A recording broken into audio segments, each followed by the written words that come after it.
ED আধিকারিকদের ওপর হামলার অভিযোগে দীর্ঘদিন পালিয়ে থাকা শেখ শাহজাহানের অত্যন্ত ঘনিষ্ঠ আবুল হোসেন মোল্লা ওরফে দুরন্ত মোল্লাকে গ্রেফতার করল সিবিআই।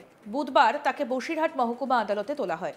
গত 2024 সালে 5ই জানুয়ারি সন্দেশখালীর আকুঞ্জপাড়ায় শেখ শাহজাহানের বাড়িতে ইডির তদন্তকারী দল যখন রেড করতে যায় তখন ইডির ওপর হামলা চালানো হয়েছিল। সেই হামলায় কয়েকজন ইডি আধিকারিক আহত হন। তাদের 3টে গাড়ি ভাঙচুর করে। পরবর্তীতে ঘটনার তদন্তভার নেয় সিবিআই। এই মামলায় শাহজাহান সহ বেশ কয়েকজন গ্রেফতার হয়। বর্তমানে সন্দেশখালীর বেতাজ বাদশাহ তথা গ্রামবাসীর ত্রাস শেখ শাহজাহান এখন জেলে। ঘটনায় জড়িত শাহজাহানের অত্যন্ত ঘনিষ্ঠ দীর্ঘদিন পালিয়ে থাকা দুরন্ত মোল্লাকে দক্ষিণ 24 পরগনা থেকে গ্রেফতার করেছে সিবিআই। বুধবার অভিযুক্তকে নিজেদের হেফাজতে নেবার আবেদন জানিয়ে বসিরহাট মহকুমা আদালতে তোলা হয় সিবিআই এর তরফ থেকে। আমাদের প্রতিনিধি তপন মণ্ডল কি প্রতিবেদন তুলে ধরেছেন, আসুন দেখি। দণ্ডপ্রতাপ তৃণমূল নেতা নাম শেখ শাহজাহান। এই শেখ শাহজাহানের বাড়িতে ইডি আধিকারিকরা গত 2024 সালের 5ই জানুয়ারি রেশন দুর্নীতিকাণ্ডের তদন্তে এসেছিলেন এবং সেই দিনই ইডি আধিকারিকদের উপরে আক্রমণের ঘটনা ঘটে। কয়েকজন ইডি আধিকারিক জখম হন সিআরপিএফের আধিকারিকরা। পাশাপাশি এলাকার সেদিন যে সাংবাদিকরা উপস্থিত ছিলেন তারাও কম বেশি আঘাতপ্রাপ্ত হন এবং তাদেরকে এলাকা ছাড়তে বাধ্য করে এই শেখ শাহজাহানের অনুগামীরা। সেই শেখ শাহজাহানের অনুগামী দুরন্ত মোল্লা ওরফে আবুল হাসান মোল্লা তাকে গত রাতে সিবিআই আধিকারিকরা দক্ষিণ 24 পরগনা থেকে গ্রেপ্তার করে। আজ অর্থাৎ বুধবার তাকে বসিরহাট মহকুমা আদালতে নিয়ে আসা হয়েছে। বসিরহাট মহকুমা আদালতে সিবিআই এর আধিকারিকদের তরফ থেকে 5 দিনের পুলিশ হেফাজতের বা সিবিআই হেফাজতের আবেদন জানিয়ে বসিরহাট মহকুমা আদালতে তোলা হয়েছে। কে এই দুরন্ত মোল্লা ওরফে আবুল হোসেন মোল্লা? এই আবুল হোসেন মোল্লার বাড়ি ডুগরিপাড়া, সন্দেশখালীর সরবেরিয়া সংলগ্ন ডুগরিপাড়া। যখন শেখ শাহজাহানের যে ইডি আধিকারিকদের উপরে আক্রমণের ঘটনা, সেই ঘটনার তদন্ত যখন সিবিআই আধিকারিকরা পায় তখন একাধিকবার সিবিআই আধিকারিকরা এই দুরন্ত মোল্লার বাড়িতে তদন্তে গিয়েছিলেন। দুরন্ত মোল্লার নাম এসেছিল শেখ শাহজাহানের অনুগামী হিসেবেই, কারণ শেখ শাহজাহানের ডানহাত নামেই পরিচিত ছিল এই দুরন্ত মোল্লা সন্দেশখালীর সরবেরিয়া এলাকায়। এবং এই সিবিআই আধিকারিকরা এই দুরন্ত মোল্লার খোঁজে দীর্ঘদিন ধরে তল্লাশি চালাচ্ছিলেন। তবে সিবিআই আধিকারিকদের তল্লাশিকে ফাঁকি দিয়ে বেশ কিছুদিন ধরে বলা যায় যে 1 বছর 9 মাস ধরে সে লুকিয়েছিল এই দক্ষিণ 24 পরগনা এলাকায়। এবং গত রাতে সিবিআই আধিকারিকরা তার গোপন সূত্রে খবর পেয়ে দক্ষিণ 24 পরগনা থেকে তাকে গ্রেপ্তার করে এবং ধৃতকে আজ বসিরহাট মহকুমা আদালতে তোলা হয়।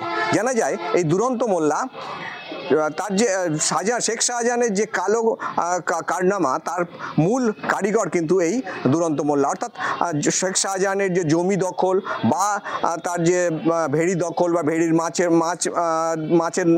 মাছ বিক্রি বা তার আড়তে মাছ বিক্রি করতে বাধ্য করা ভেড়ির মালিকদের, এই সমস্ত ঘটনার সাক্ষী কিন্তু এই দুরন্ত মোল্লা। আর সেই কারণেই এই দুরন্ত মোল্লা গ্রেপ্তার হওয়ার পর সিবিআই আধিকারিকরা অনুমান করছেন যে শেখ শাহজাহানের যে কালো কারনামা তার মূল হোতা এই দুরন্ত মোল্লা এবং তাকে গ্রেপ্তারের পর কিন্তু এই শাহজাহানের বিরুদ্ধে তাদের তথ্য পেতে সুবিধা হবে এবং সে কারণেই তাদের 5 দিনের সিবিআই হেফাজতের আবেদন জানিয়ে বসিরহাট মহকুমা আদালতে পাঠিয়েছে এই দুরন্ত মোল্লাকে। সিবিআই আধিকারিকরা অনুমান করছেন যে তারা বসিরহাট মহকুমা আদালতের যে বিচারক তিনি তাদের যে আবেদন, সেই আবেদনের সাড়া দিয়ে তাকে সিবিআই আদালতে যে আবেদন, সেই আবেদনের মঞ্জুরি দেবেন এবং তাদেরকে সিবিআই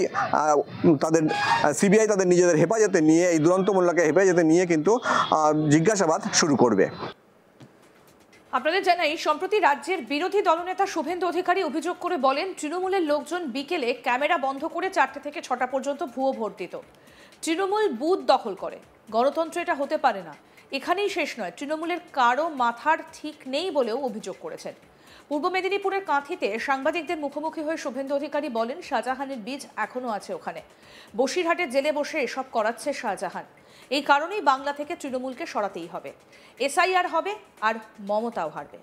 কি বলেছেন বিরোধী দলনেতা শুভেন্দু অধিকারী, শুনব। এখনো শাহজাহানের বীজ ওখানে আছে কিছু। বিজেপিকে রাজ্যে না আনলে এদেরকে অঙ্কুরে বিনষ্ট করা যাবে না। এদের বীজ এখনো আছে। এরা যেহেতু জেলে বহাল তবিয়তে আছে, ফোন ব্যবহার করছে, বসিরহাটের ফোন থেকে, বসিরহাটের জেল থেকে শাহজাহান ফোনে এগুলো কন্ট্রোল করছে। এর জন্য দায়ী মমতা ব্যানার্জি। মমতা ব্যানার্জিকে না সরালে এই রাজ্যে কখনো আইনের শাসন প্রতিষ্ঠিত হতে পারে না। তিনি আরো বলেন, তৃণমূলের কারো মাথার ঠিক নেই। এসআইআর এর আবহে বাংলাদেশিরা পালাচ্ছে হাকিমপুর দিয়ে। এই পালানোর ছবি সমস্ত মিডিয়া দেখাচ্ছে।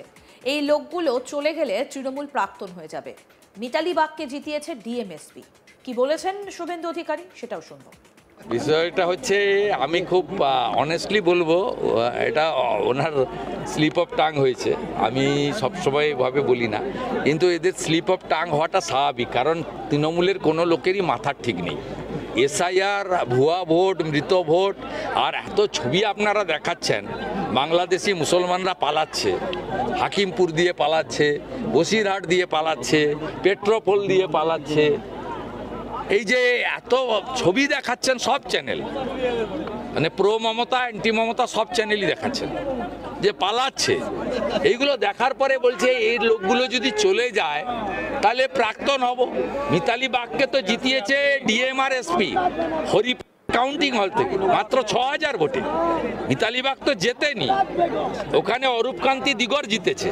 অতএব এটা স্লিপ অফ টাং, কিন্তু মাথা মানে ভয়ে আতঙ্কের মধ্যে তৃণমূলের সবাই আছেন, তাই করছে। এই জন্য এসআইআর এর বিরোধিতা করছে তৃণমূল। এই জন্য এসআইআর এর বিরোধিতা করছে তৃণমূল।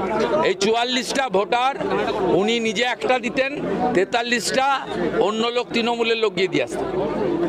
বিকালবেলা ক্যামেরা বন্ধ করে 4টে থেকে 6টা তৃণমূল, যেখানে বিরোধীরা দুর্বল, এজেন্ট দিতে পারে না, সেখানে বুথ দখল করে। আপনি পঞ্চায়েতে অর্জুননগরে মানব পড়ুয়ার লিড কত জানেন? 16,000 ভোট আছে, 12,000 লিড দিয়েছে। এইটা হচ্ছে মডেল। গণতন্ত্রে এটা হতে পারে না। গণতন্ত্রে কখনো একটা দল 100টা ভোটের মধ্যে 95, 96, 98টা ভোট পেতে পারে না। ভারতবর্ষের বহুদলীয় গণতন্ত্রে এটা কোথাও নেই। ইডি আধিকারিকদের ওপর হামলার অভিযোগে দীর্ঘদিন পালিয়ে থাকা শেখ শাহজাহানের অত্যন্ত ঘনিষ্ঠ আবুল হোসেন মোল্লা ওরফে দুরন্ত মোল্লাকে এবার গ্রেফতার করেছে সিবিআই।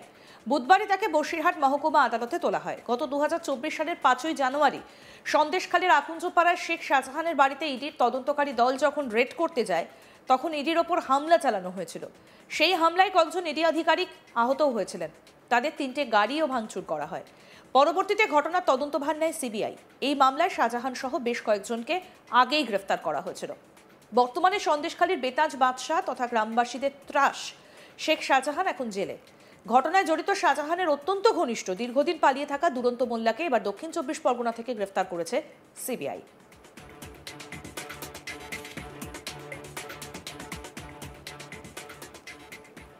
আরও আপডেট পেতে দেখতে থাকুন আজ তাক বাংলা। সাবস্ক্রাইব করুন, নোটিফিকেশন পেতে বেল বাটন অপশন প্রেস করুন।